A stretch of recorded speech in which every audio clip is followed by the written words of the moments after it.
Hey guys, this is Shama. Welcome to Shama's dishes foods YouTube channel. Friends, कैसे हैं आप लोग? उम्मीद है आप सब ठीक होंगे। तो फ्रेंड्स, आज मैं आपके साथ बहुत ही ज़बरदस्त रेसिपी शेयर करूंगी। जी हाँ फ्रेंड्स, आपने नाम तो पढ़ लिया होगा। आज मैं आपके साथ फ्राइड चिकन की, जो कि KFC स्टाइल में मैंने बनाए हैं, इसकी रेसिपी शेयर करूंगी। बहुत ही ज़बरदस्त बनती है। और फ्रेंड्स, इस रेसिपी को आप एंड तक फॉलो करेंगे तो मैं आपको ये बताऊंगी कि ये बहुत ही अच्छी बनती है और बिल्कुल KFC जैसी बनती है। फ्रेंड्स, ये अंदर से भी चिकन पकेगा और ऊपर जो आप क्रम्स देख रहे हैं, ये देखिए कितने ज़बरदस्त बने हैं। ये ऐसे ही आप बना सकेंगे और ये भी बहुत सॉफ्ट और क्रंची होंगे। तो अक्सर लोगों के साथ ये प्रॉब्लम आती है कि इसके क्रम्स नहीं सही बनते और वो अकड़ जाते हैं, सख्त हो जाते हैं और चिकन भी अंदर से कच्चा रहता है। तो इसमें सारे आपके सॉल्यूशंस आपको मिल जाएंगे। तो आप इस रेसिपी को एंड तक फॉलो करें, इसे लाइक और शेयर करें और मेरे चैनल शमास डिशेस फूड्स को सब्सक्राइब ज़रूर करें। आइए हम इसे बनाना शुरू करते हैं।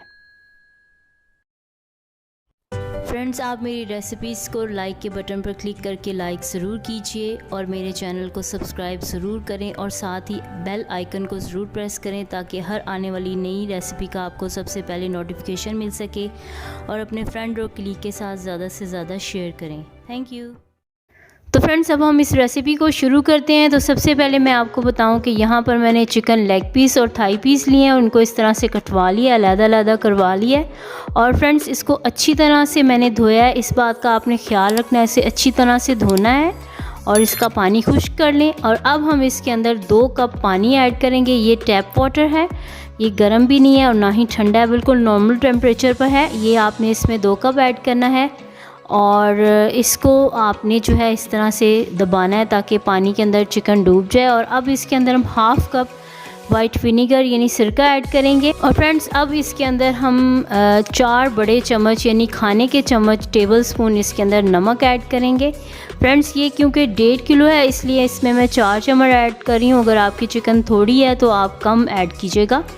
तो इस तरह से हमारी चिकन जो है वो टेंडर हो जाएगी और चिकन अच्छी तरह से जूसी बनेगी। इसके अंदर भी फ्लेवर थोड़ा सा नमक का आ जाएगा।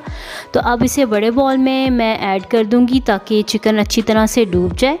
तो यहाँ पर इसमें मैं जो है वो बड़ा बॉल इसमें मैंने इसे डाला है।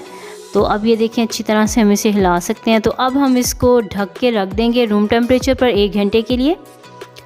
और फ्रेंड्स, 1 घंटे के बाद आपने क्या करना है, इसका पानी ये देखें ऐसी नज़र आएगी। आपने इसका पानी जो है वो ड्रेन कर देना है, गिरा देना है।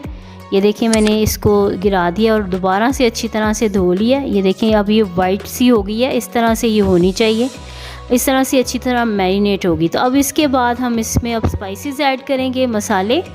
तो सबसे पहले इसके अंदर मैं ऐड करूँगी 1 टेबल स्पून नमक। आप अपने टेस्ट के मुताबिक कम या ज़्यादा कर सकते हैं। और इसके अंदर हम रेड चिली पाउडर तकरीबन 1 टेबल स्पून ऐड करेंगे।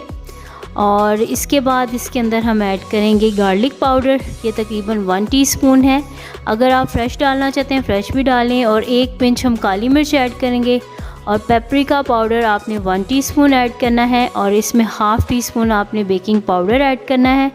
और इसके अंदर हम ऑरिगेनो तकरीबन हाफ़ टीस्पून ऐड करेंगे और मिक्स हर्ब्स भी हाफ़ टीस्पून। और ये जो इंग्रेडिएंट है ये बहुत इंपॉर्टेंट है, इसको आपने स्किप नहीं करना क्योंकि फ्रेंड्स ये इसके लिए बहुत ज़रूरी है। इसे आपने स्किप नहीं करना। आसानी से आपको बाज़ार से सस्ता ही जो है पेस्ट मिल जाएगा, मस्टर्ड पेस्ट।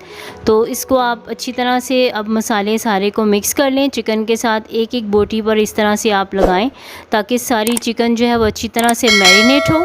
तो इसको फ्रेंड्स हम 2 से 3 घंटे के लिए हम मैरिनेट होने देंगे रूम टेम्परेचर पर। अगर आप इसे फ्रिज में भी रखना चाहते हैं आप रख सकते हैं। तो इसको आपने क्लिंग रैप शीट के साथ आपने इसको कवर कर देना है। यहाँ पर मैं डबल किंग जो है वो रैप इस्तेमाल कर रही हूँ ताकि सारी चिकन जो है वो बॉल के ऊपर फैल जाए। क्योंकि मेरे पास ये बॉल बड़ा है तो इसलिए मैं इसमें डबल क्लिंग रैप लगा रही हूँ। तो फ्रेंड्स, इसको आपने 2 से 3 घंटे के लिए आपने मैरिनेट होने देना है। तो अब हम क्या करेंगे, इसकी कोटिंग तैयार करेंगे जब तक ये मैरिनेट होती है। तो फ्रेंड्स, कोटिंग तैयार करने के लिए यहाँ पर मैंने एक बाउल के अंदर 2 कप मैदा लिया। इसे छान के आपने लेना है ताकि कोई लम्स वगैरह ना हो। और इसमें हम 1 टीस्पून आपने सॉल्ट शामिल करना है और इसमें 1 टीस्पून ब्लैक पेपर शामिल करना है। और फ्रेंड्स, इसके अंदर हम बेकिंग पाउडर ऐड करेंगे 1 टीस्पून।